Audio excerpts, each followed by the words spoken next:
internet. How's everyone feeling today? Hopefully, you're feeling wonderful like I am. I'm feeling amazing today. I hope that you're feeling the same way too. Hey, if you're new to the channel, come on through and subscribe. Hit the notification bell like that you are notified whenever we go live or upload. My good people, we're discussing this whole Nancy Guthrie case. Does a person just poof, be gone, just like that? I will never understand it. Right now, investigators are saying that they may be getting a little closer to getting answers from disappearance of as new evidence is examined. They're saying that they're Miss Nancy's Tucson home. Law enforcement, they're reviewing this damaged utility box that maybe it may not be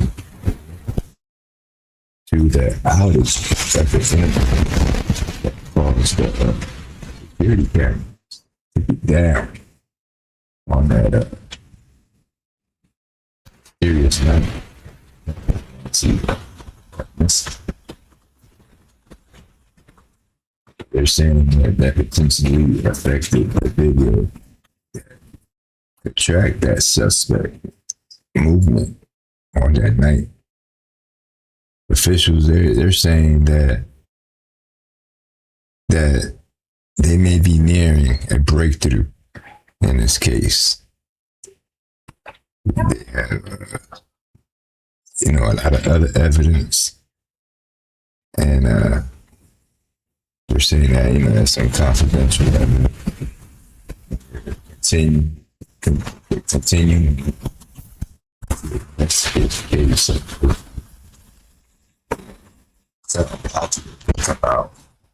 Come out of this in the near future here. They're in front of the Guthrie home. It's just been really, really quiet. Really quiet. You're very quick to show you what it's looking like out there.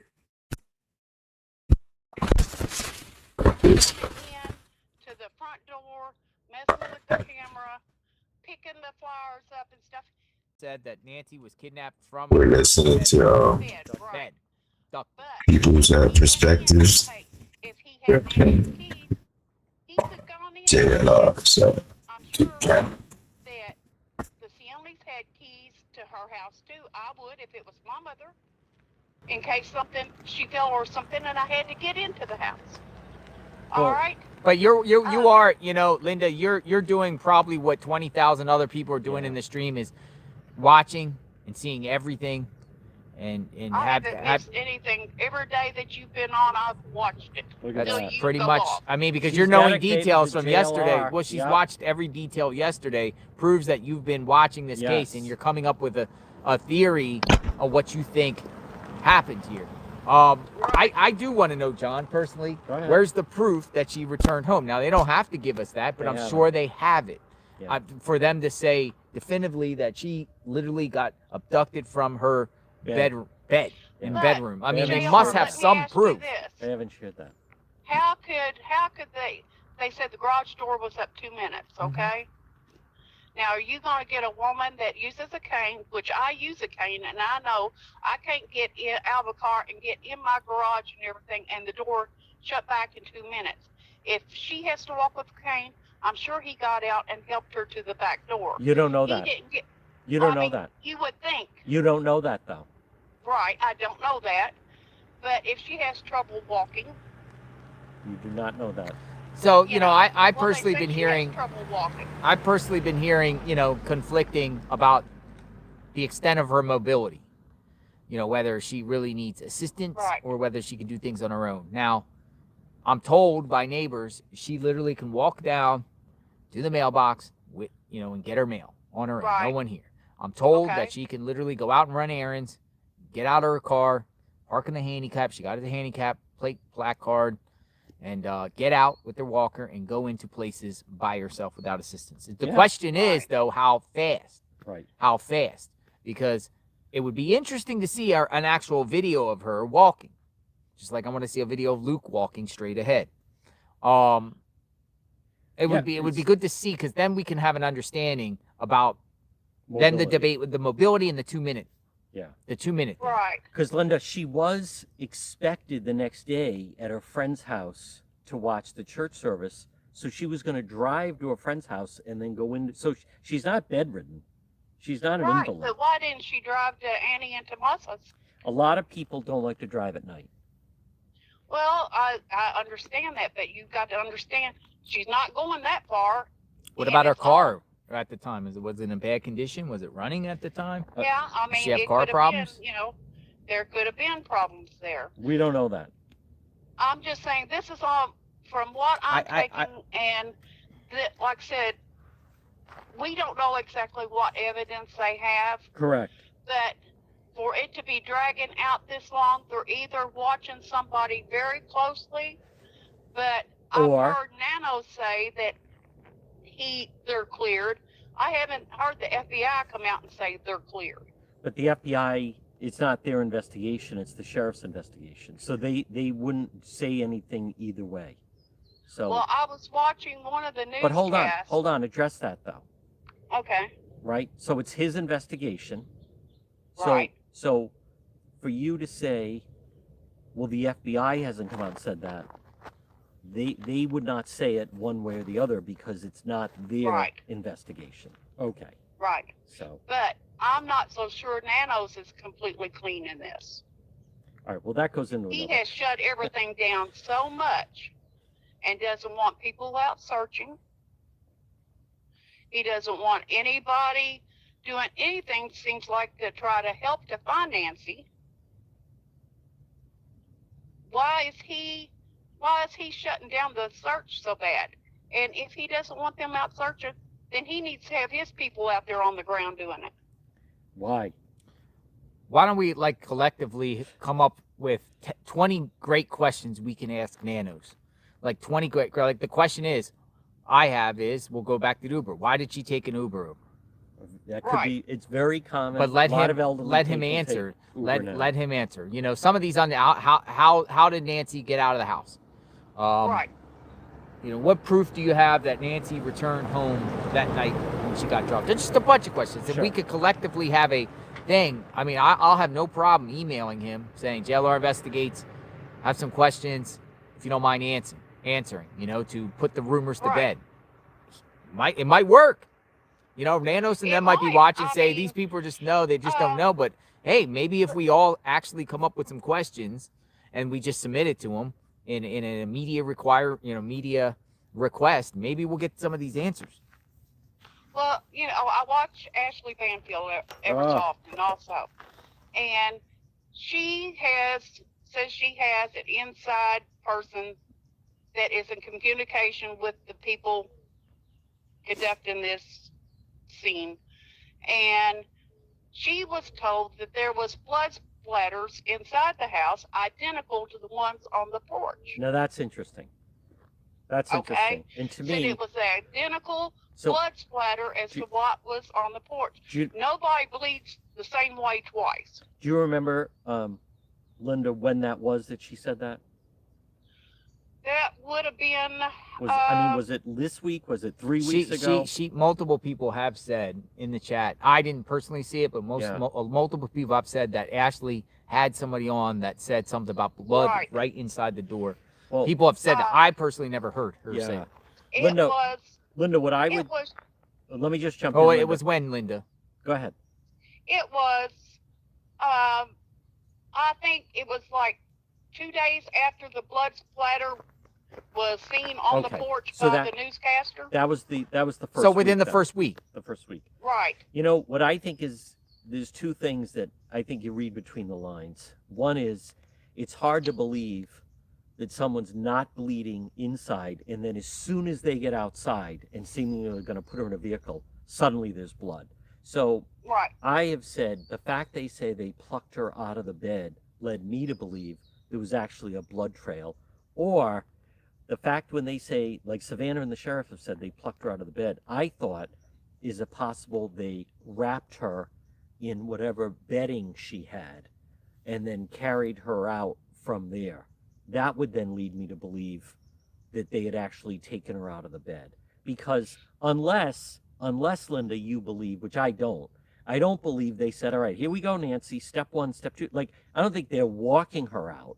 I think she is literally being, carried out against her will. Some people feel like she was hogtied. They're not going to carry her out the front door with some chance Yes. that some car might drive by. Exactly. Or she yelled or something like that. I agree. Yeah. Unless you put duct tape Yes. over somebody's mouth. Yeah. And then put a gun to someone's head and you say you talk, you're done. If a car drives by, you're taking that chance of being seen.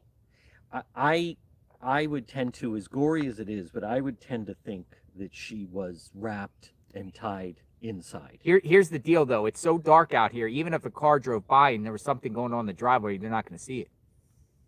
Well, Sure. maybe not. I mean, No, they won't. I've noticed how obscure the front door is. You can't even Yes. see the house. If all the lights are off, you wouldn't even know the house exists from the road. Correct. At night, even a car go by, you're not seeing True. You're not seeing Yeah. anything. So Right. you could literally do something, whatever, to someone out there, and you're not going to be seen. And not only that, because, Linda, there's also a barrier from the home to the road. It's not so much like even if you didn't have the barrier, you wouldn't see it. But with the barrier, you really don't see it. Right. So, But Linda, I appreciate your call and definitely. your perspective, and a lot of people have asked a lot of the same questions that you're asking, and whether she truly came home and what happened over there at Annie and Tommaso's, what really Well, happened. if it was staged, him going in the house and messing with the bed, maybe taking a sheet or a bedspread with him, But is like I said, planting the blood. And it just surprises me that they said the blood splatters were both on the inside the door and outside the same. But are we at a premeditated level where someone's staging blood No, I and don't- staging as if someone came You home? got to think you're dealing with somebody that teaches science and biology. This man is not oh, she's stuck on the Man. brother-in-law, the son-in-law. Mhm. Oh, okay. Yeah, she's stuck on. You're Annie stuck and on Tommaso. right. Okay. I thoroughly feel like, and let me make one more point. When I know they showed up together and they walked down to the flowers Yep. with their arms around each other. Yes. But if you go back and you look at that, Annie's leaning on Tommaso. Savannah's still kind of keeping her distance, but she's got her arm around him and everything. But then when he starts hugging her up close, then you notice she takes her arm down from around him and puts it in the front of him and pushes him back. She does that twice. I'd have to go back and look at that. A lot of people have You'll pointed have to that go out. back on. But I mean, the body language experts saying there's some uncomfortable touching between, and she's pushing back on them. Right. Yeah, She's but they kinda also like wanting that also distance. collectively also have done a group type hug. Yeah. Right. But you've got to also think she's got cameras watching her. Well, If she doesn't yeah. want to draw attention to the family, what's she gonna do, JR? Well, she also has cameras where she's trained to know how to act in front of cameras too. Right. That's her career. It's But JLR. like I said, she takes that arm down two different It's times. JR too. JR. I call you pushes him JLR back. Investigates. Yeah. Linda, I appreciate the call. Thank you, Linda. All right. Keep I watching, and if you have Yeah. if you pick up on anything, I'd like Yeah. to talk to you again. Linda watches very closely. Yeah, you watch very closely, so I I've appreciate watched that. you from the day one you've been there. Yeah, you watch very closely I- because you know all these And details. I check in on everybody else too. Good. All right, So- thanks for calling. We'll talk soon. All right. Thank you. Bye-bye, Bye-bye. Linda. All right, Linda. All right, Mm. how are you today? Little thrown. Yeah, I Little brought bit of him a- in while she yeah, was on, but I little bit just of a- wanted to get his take on little everything. bit of a tough Monday. So apparently, here we don't adjust to the daylight savings. Yeah, we're 3 hours from the East Coast. I now. didn't realize that. 3 hours. So I'm normally, I was leaving the hotel and I saw that Fox had outnumbered on, and that's on at 12 noon, and I thought, oh, that's odd. It's only 9 o'clock, and it's on. So I'm normally live on the radio, Facebook, and YouTube at 11 o'clock Tucson time, and so at 10:05, as I'm still making my way here, the producer texted me and said, I don't have your stream. And then I realized that we're 3 hours behind now. Okay, so John, over the You course, asked me on yeah. how's the Monday going. That's how the Monday's going. But go right ahead, JLon. John, over the course of probably the last 5 days, Yep. it's really just streamers out here left. Yes. I mean, I don't even think media has done any live reports out here anymore. No. Like, what's happening here with this? What does all this mean? Where does this go? Is everyone just like fall back on their and just waiting for a break or something, and that's when they'll start reporting it, because we don't have anything anymore? All right. Couple things. Number one, you can't ignore that the news cycle right now is dominated by the war in Iran. Mm-hmm. So there's only so many minutes, so much they can put into that. That was not going on when all the coverage here ramped up. That's number one. Number two, you do have some pretty high-profile events that have happened. If you have a news crew right now and the West Coast, you're sending them because